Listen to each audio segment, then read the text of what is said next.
Break के बाद आप सभी का स्वागत है सी न्यूज भारत में। नमस्कार, मैं हूं रत्ना। आइए रुक करते न्यूज बुलेटिन की ओर। बात होगी औरैया की, जहां स्वयं सेवकों ने विशाल पथ संचलन कार्यक्रम का आयोजन किया है। साथ ही बात होगी बदायूं की, जहां चोरी के माल के साथ आरोपी को गिरफ्तार कर लिया गया है। और ऐसी ही तमाम खबरों पर विस्तार से चर्चा करेंगे इस बुलेटिन में। राष्ट्रीय स्वयंसेवक संघ के 100 वर्षों के इतिहास को सम्मानित करते हुए नगर में एक भव्य पथ संचलन कार्यक्रम का आयोजन किया गया। कार्यक्रम का शुभारंभ नगर पालिका इंटर कॉलेज से किया गया, जिसमें बड़ी संख्या में स्वयंसेवक शामिल हुए। पथ संचलन नगर के प्रमुख मार्गों और चौराहों से होकर गुजरा, जहां लोगों ने जगह जगह पुष्प वर्षा कर राष्ट्रीय स्वयंसेवक संघ के स्वयंसेवकों का भव्य स्वागत किया। 50 से अधिक स्थानों पर पथ संचलन के दौरान पुष्प वर्षा की गई, जिससे आयोजन और भी भव्य बन गया। नगर पालिका परिषद द्वारा इस कार्यक्रम के लिए साफ सफाई, जल छिड़काव और शुद्ध पेयजल की व्यापक व्यवस्था की गई थी। और साथ ही पुलिस प्रशासन ने पथ संचलन की सुरक्षा व्यवस्था और यातायात नियंत्रण को प्रभावी ढंग से संभाला, जिससे कार्यक्रम सुचारू रूप से संपन्न हो सका। औरैया से सी न्यूज संवाददाता राजेश मिश्रा की रिपोर्ट। बदायूं जिले के थाना बिलसी क्षेत्र में हुई चोरी की घटना का सफल अनावरण करते हुए पुलिस ने एक अभियुक्त को गिरफ्तार किया है। चोरी का माल और 4500 भी बरामद किया गया। वरिष्ठ पुलिस अधीक्षक बदायूं डॉक्टर ब्रिजेश कुमार सिंह के कुशल निर्देशन में और अपर पुलिस अधीक्षक ग्रामीण हृदय कठेरिया, क्षेत्राधिकारी बिलसी संजीव कुमार के पर्यवेक्षण में अपराधियों के खिलाफ अभियान जारी है। उसके पास एक आला नकब, एक जोड़ी हथपुल, एक जोड़ी सफेद धातु के पाजेब और 4500 बरामद हुए। बदायूं से सी न्यूज संवाददाता आकाश तोमर की रिपोर्ट। छोटा उदेपुर में एलसीबी इंचार्ज FM डामोर के निर्देशन में एलसीबी पुलिस ने रंगपुर नाका के पास रोड पर महिंद्रा कंपनी की XUV कार को रोककर तलाशी ली। तलाशी के दौरान कार से 509 बोतल विदेशी शराब बरामद हुई, जिसकी कुल कीमत लगभग 2.62 लाख बताई जा रही है। इसके अलावा पुलिस ने कार, मोबाइल और नकद राशि समेत कुल 7.79 लाख का माल जब्त किया। पुलिस ने इस मामले में 3 आरोपियों को गिरफ्तार किया है। मुख्य आरोपी हरीश भाई झापड़िया के खिलाफ पहले से कई पुलिस स्टेशन में आपराधिक मामले दर्ज हैं। छोटा उदेपुर से सी न्यूज संवाददाता शकील बलोच की रिपोर्ट। रतनगढ़ शहर के वार्ड नंबर 34 और 35 के वार्ड वासियों की मांग पर चुंगी नाका से भानीधोरा मंदिर तक सीसी सड़क निर्माण कार्य स्वीकृत हुआ। रविवार को पूर्व विधायक अभिनेश महर्षि ने इस सड़कों के निर्माण कार्य का निरीक्षण किया और संबंधित अधिकारियों को निर्धारित समय पर गुणवत्तापूर्ण कार्य करवाने के निर्देश दिए। महर्षि ने कहा कि पिछले कई वर्षों से ये सड़क पूरी तरह से क्षतिग्रस्त थी, जिससे आवागमन में कई समस्याएं होती थी। सड़क निर्माण कार्य शुरू होने से वार्डवासियों में खुशी का माहौल था। इस मौके पर वार्डवासियों ने साफा पुष्पहार पहनाकर पूर्व विधायक महर्षि का आभार प्रकट किया। साथ ही पूर्व विधायक महर्षि ने वार्ड नंबर 1 में स्थित सोमनाथ मुक्ति धाम के ऊपर से गुजर रही 11 kV हाई टेंशन बिजली लाइन हटवाने का कार्य भी शुरू करवाया, जो कि कई वर्षों से लंबित था। इस अवसर पर भाजपा नेता अर्जुन सिंह फ्रांसा, जिला प्रवक्ता ओम महर्षि, रानायण दास, स्वामी अनीता महर्षि, गौतम महर्षि, जयप्रकाश ताम्रियत, ओम बबेरवाल, लक्ष्मी नारायण शर्मा, विनोद मेहता, अरविंद महर्षि, हरिप्रसाद सांखोलिया, पुरुषोत्तम सिंधी, आदर्श जोशी सहित कई वार्डवासी मौजूद रहे। से नीचे ढलान और आगे बस स्टैंड तक ये सड़क बार बार खराब हो जाती थी। आने जाने में बहुत भयंकर परेशानी का सामना उठाना पड़ता है और ये डामर होने के कारण जल्दी पानी लगता है तो ये कटाव होकर के खराब हो जाती थी। अब की बार हम लोगों ने फैसला लिया, हमारे पार्षद प्रतिनिधि हैं अनीता जी, इन्होंने कहा कि अब की बार ये सीसी रोड बननी चाहिए। तो इनके कहने पर ये सीसी रोड का निर्णय हम सब लोगों ने मिलकर के लिया और 70 लाख कुछ हज़ार रुपए इसके लिए सैंक्शन किए हैं, जो बड़ी अमाउंट है, बड़ी राशि है। और इसमें अभी हम लोगों ने सब मोहल्ले के लोग, यहाँ मौजूद लोग खड़े हैं, सब लोगों ने ये कहा कि ये चौक भी पूरा सीमेंटेड होना चाहिए। तो वो चौक भी पूरा सीमेंटेड हो जाएगा और ये सामने जो गोलाई है, ये गोलाई को भी काट करके इसको सुगम बना दिया जाएगा। ये बहुत अच्छी, हमने ठेकेदार जी से और नगर निगम नगर पालिका के अधिकारियों से कहा है कि ये अच्छी सड़क बनाएं, गुणवत्ता वाली सड़क बनाएं, इसमें किसी तरह की कोई कोताही नहीं करें। रतनगढ़ शहर के अंदर किसी भी तरह से हम कोई भी कार्य घटिया क्वालिटी का नहीं हो, इस बात की निगरानी रखने का काम पार्षद लोग और ये लोग मिलकर के करते हैं। हमें यदि कोई शिकायत मिलती है तो उस शिकायत के ऊपर कार्रवाई करवाने की भी बात करते हैं। लेकिन ठेकेदार जी भी यहाँ है, हमने ठेकेदार जी को भी कहा है कि अच्छी क्वालिटी की सड़क बनाएं, क्योंकि सरकार का पैसा खराब नहीं होना चाहिए और जनता को, आम जनता को ये सुविधा होनी चाहिए, क्योंकि ये आम सड़क है, इससे बहुत वाहन गुजरते हैं और बड़ा ट्रैफिक इस पे से रोज चलता है। बाकी यहाँ हमारे मोहल्ले के लोग भी जो हैं बहुत जागरूक हैं। तो मैं उम्मीद करता हूं कि बहुत अच्छी सड़क बनेगी। और ठेकेदार जी ने ये कहा है कि अधिकारियों ने भी ये बताया है कि ये 15 दिन के अंदर सड़क बन करके एकदम तैयार कर देंगे। रतनगढ़ से सी न्यूज़ संवाददाता पवन शर्मा की रिपोर्ट। सिंगवर तहसील के भूतखेड़ी ग्राम पंचायत में पंचायत भवन की बदहाल स्थिति और ग्राम सभा न होने से ग्रामीणों में भारी नाराजगी व्याप्त है। 2 अक्टूबर को गांधी जयंती के अवसर पर सार्वजनिक ग्राम सभा आयोजित करने का दायित्व था, लेकिन इसे आयोजित नहीं किया गया और ग्रामीणों को कोई सूचना भी नहीं दी गई। ग्रामीणों का आरोप है कि एजेंटों का आदान प्रदान नहीं किया गया और ग्राम सभा के लिए आवश्यक हस्ताक्षर प्रक्रिया भी पूरी नहीं की गई। वहीं लगभग 12 लाख रुपए की लागत से बना पंचायत भवन कई वर्षों से जीर्ण शीर्ण अवस्था में पड़ा हुआ है और इसका कोई उपयोग नहीं हो रहा। ग्रामीणों की मांग है कि पंचायत भवन का उचित उपयोग किया जाए, सभी योजनाओं की जानकारी समय समय पर ग्रामीणों को उपलब्ध कराई जाए और पंचायत के सभी कामों में पारदर्शिता सुनिश्चित की जाए। भूतखेड़ी के ग्रामीणों ने तहसील विकास अधिकारी, जिला विकास अधिकारी और गांधीनगर विकास अधिकारी को लिखित प्रार्थना पत्र भेजकर चेतावनी दी है कि यदि 5 दिनों के अंदर उचित कार्रवाई नहीं की गई तो वो गांधी मार्ग पर आंदोलन शुरू करेंगे। दाहोद से सी न्यूज़ संवाददाता सोलंकी रोहित की रिपोर्ट। प्रयागराज के मेजा थाना क्षेत्र स्थित ऊंचडी बाजार में श्री सिद्ध प्राचीन 1008 ग्राम देवता महाराज के सुंदरीकरण के उपलक्ष्य में एक भव्य भंडारे का आयोजन किया गया। यह आयोजन ग्राम सभा ऊंचडी बाजार तिराहे पर हुआ, जिसमें बड़ी संख्या में ग्रामवासियों ने प्रसाद ग्रहण किया। भंडारे में राहगीरों को भी रोककर प्रसाद वितरित किया गया। आयोजन में सब्जी, पूरी, कचौरी और बूंदी का प्रसाद लोगों को वितरित किया गया, जिसे सभी ने बड़े उत्साह से ग्रहण किया। आयोजन समिति के सदस्य कृष्ण कुमार शुक्ला उर्फ बाबा ने बताया कि ये भंडारा हर वर्ष की तरह इस वर्ष भी सफलतापूर्वक आयोजित किया गया और भविष्य में भी ऐसे आयोजनों का सिलसिला जारी रहेगा।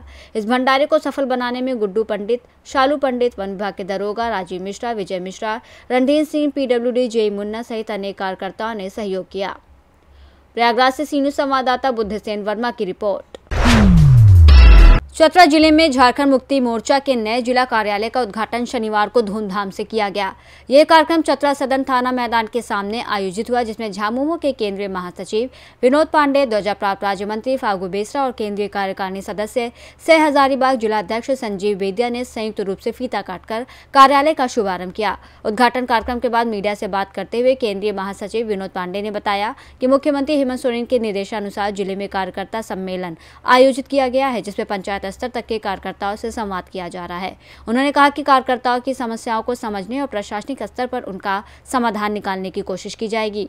विनोद पांडे ने विश्वास जताया है कि जिला कार्यालय खुलने से झामुमो संगठन को स्थानीय स्तर पर मजबूती मिलेगी।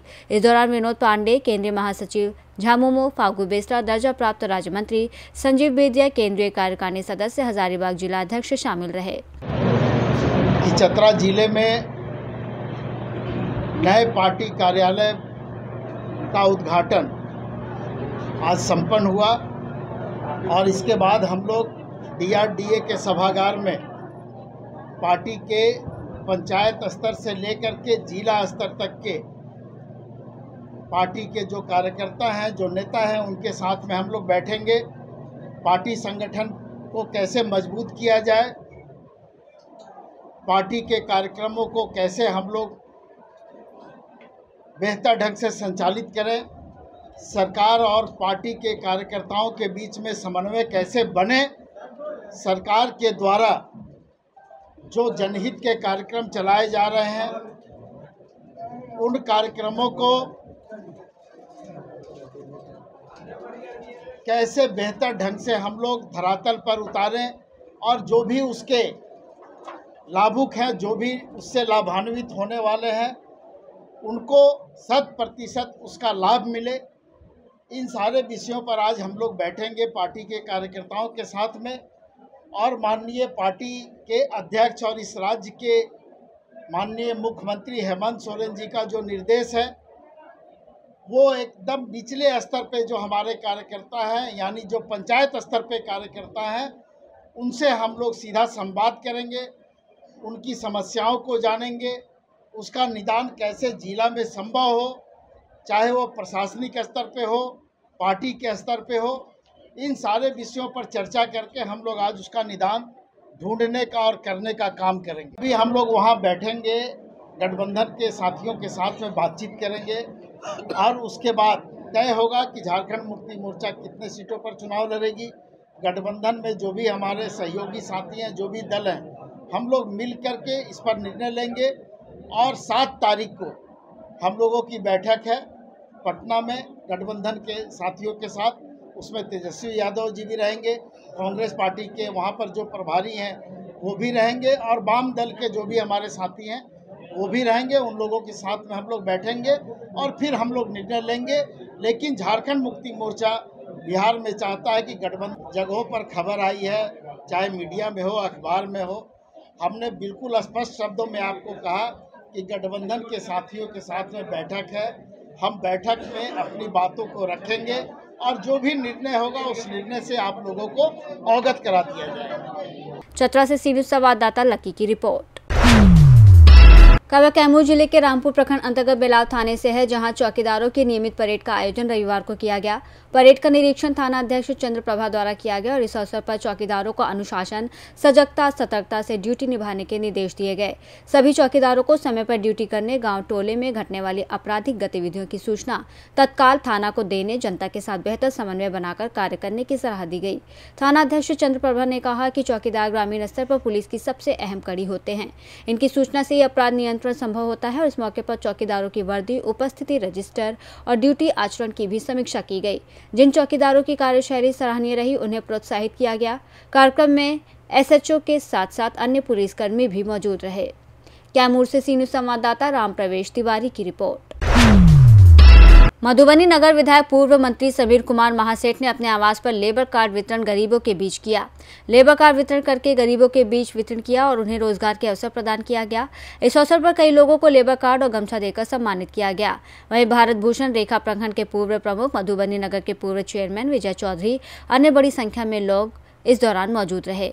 उन्होंने कहा कि जिस तरह से नगर विधायक समीर कुमार महाशय जनता के बीच अभी इन लोगों को लेबर कार्ड देकर जो सम्मानित किया गया है वो काबिल तारीफ है। वहीं उन्होंने कहा कि समीर महासेठ शहर के विकास और हर वर्ग के लोगों के लिए काम कर रहे हैं। यही वजह है कि जनता में उनकी काफ़ी सराहना होती रहती है। देखिए, हमारे लोकप्रिय विधायक आदरणीय समीर कुमार महासेठ जी गाँव गरीब किसान मजदूर के प्रति हमेशा संवेदित रहते हैं और उसी का परिणाम है कि हजारों जो मजदूर है उसको लेबर कार्ड जो सरकार के द्वारा, ये भी लालू जी के समय में ही, जो मजदूरों को रजिस्ट्रेशन करा करके उसके निमित्त बहुत सारी सुविधाओं का सरकारी लाभ दिलाने की अधिसूचना निर्गत की गई थी, स्वीकृति हुई थी। बहुत सारे लोगों को यानी बेटी ब्याह, दवाई, बीमारी, पढ़ाई लिखाई, हर तरह की सुविधा से वह एक्ट निर्धारित किया गया था। यह लालू जी का ही विजन था, लालू जी की सरकार में हुआ था। लेकिन इधर कई वर्षों से देखा गया है कि उस कानूनी प्रावधान का गरीबों को लाभ नहीं मिल पा रहा था। हमारे मधुबनी में हमारे लोकप्रिय विधायक बड़े भाई आदरणीय समीर महासेठ जी ने उस दिशा में आगे बढ़ करके अपने क्षेत्र के अंतर्गत मजदूरों को चिन्हित कर, संगठित कर उनको लेबर कार्ड दिलाने का काम किया। इसके लिए हम मधुबनी के ग्रामीण जनता की तरफ से माननीय विधायक जी का बहुत बहुत आभार व्यक्त करते हैं। माननीय विधायक जी के आवास पर नाम क्या है उनका? मोहम्मद गुलजार डोमा जी और डोमा साहब मोहम्मद मुन्ना जी को लेबर कार्ड प्राप्त हुआ है। सबों को मैं बधाई देता हूं और इसी तरह से विकासात्मक जो भी कार्य हो हमारे माननीय विधायक जी के सतत प्रयास के अनुसार चलता रहा है और चलता रहेगा। मधुबनी से सी न्यूज़ संवाददाता मोहम्मद अबू बकर सिद्दीकी की रिपोर्ट। फिलहाल इस बुलेटिन में बस इतना ही। देश और दुनिया की तमाम बड़ी खबरों के लिए देखते रहिए सी न्यूज़ भारत।